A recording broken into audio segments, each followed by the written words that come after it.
السلام عليكم خۆشەویستان. ئەوڕۆ باسی چیرۆکەشی واقعی ورەبەخشی دکتۆر دلێرتان لۆ باز دەکەم. خۆشەویستان، بڕیارمدا مەعیدەکەی خۆم ببڕم.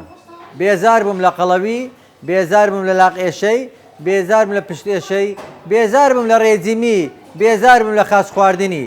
بڕیارمدا مەعیدەی خۆم ببڕم تاوەکو دوورکەمەوە لە حەبی زەخت و سوکەریش.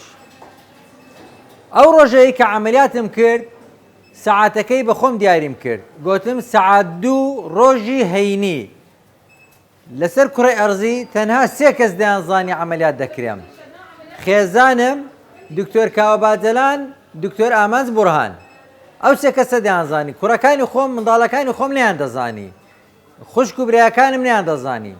چوومە عملیات، خوتبەمان کرد، پاش خوتبەی یەکسەر چوومە خەستەخانەی عملیاتم کرد. ئێوارەکەی گوتمە خێرزانم بڕۆوە مارێکە. ئەمن لێرکوانە دەبم. گوتی بەجید بێلم، کو بەجید بێلم عملیات کرای. گوتم بڕۆ، مۆزعم زۆر باشە، هیچ شەوەش مەبە، بڕۆ مارێکە. خێرزانم چۆ مارێ. دەوری سەعات 11 دکتۆر کاوە تەلەفۆنی لۆ خێرزانم کردبوو. گوتبی دکتۆر لێر وەزعی کۆ. گوتبی ئاگام لێی نییە. گوتی کو ئاگات لێی نییە؟ دکتۆرکنینی؟ گوتی ناوەڵە. گوتیان بڕۆ مارێکە.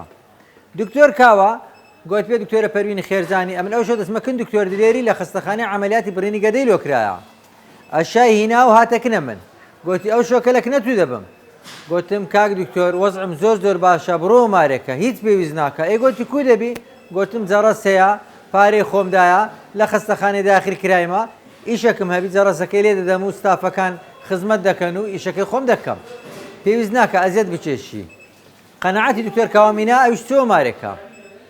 لە بۆ سبەینێکە دەوری سەعات 11 وەزعم زۆر باش بوو، لە خەستەخانەی دەرچووم.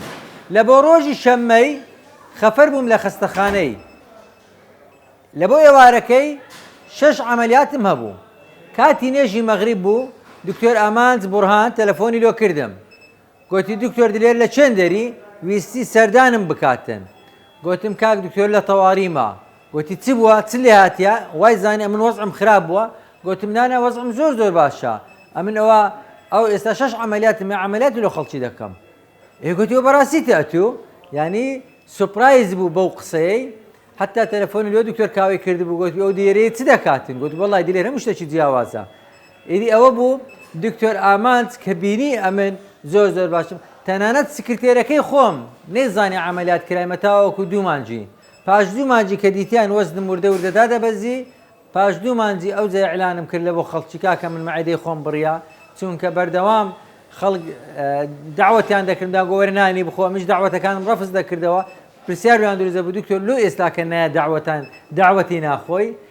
لێیەکە پاش ساڵێک ئەوەی دەجێڕمەوە دەرێن بڕینی مەعیدەی ترسمان شکان، ئەوجا لە مێرەبانی پارەشمان شکان.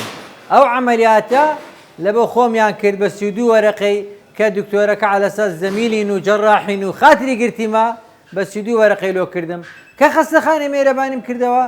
یەکەم جار بڕیارمدا بە 18 وەرەقەی بیکەین. دوایە کردمانە 14 وەرەقە. دوایە لە 14 وەرەقە شینامانە خواردتر، ئێستا 2,100,000. پاش جێژنەی هەرزان تریشی دەکەم. دەشبینن ئەگەر کارە باشمان بە خۆڕایی بدرێتێ دەیکەیممە 5 وەرەقە. ئەجە خۆشەویستان، دەمێ بەبیرتان بینمەوە بڕینی گەدەی یعنی چ؟ یان لە کۆر لاقئێشەی دەبیەوە، لە کۆر حەبی زەختی دەبیەوە، لە کۆر حەبی سوکەری دەبیەوە، لە کۆر پرخەپرخی دەبیەوە، لە کۆر ناخواردنی دەبیەوە، لە کۆر چوونە ئاودەسی دەبیەوە. ئەم لە کۆر عینەجیش بوومەوە. یەک دنیا سوودی هەیە، خەڵاتی خوایە. لێ لە ساری 2023 354 بڕینی گەدەمان کرد، دکتۆر دلێر هیچی وەرنەگرت.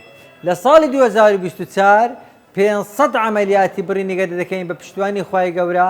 دەستی خۆم دەیکەمە خێر لە بۆ خەستەخانەی مێهرەبانی و لە جیاتی هەموو فەقیرەکانی شاری هەولێرەکە خزمەت دەکەین. دەمانەوێت پشتی خێریەکان بەرز بکەینەوە. بمێنن بە سەلامەت. میهرەبانی، دڵسۆزی و لێزانی.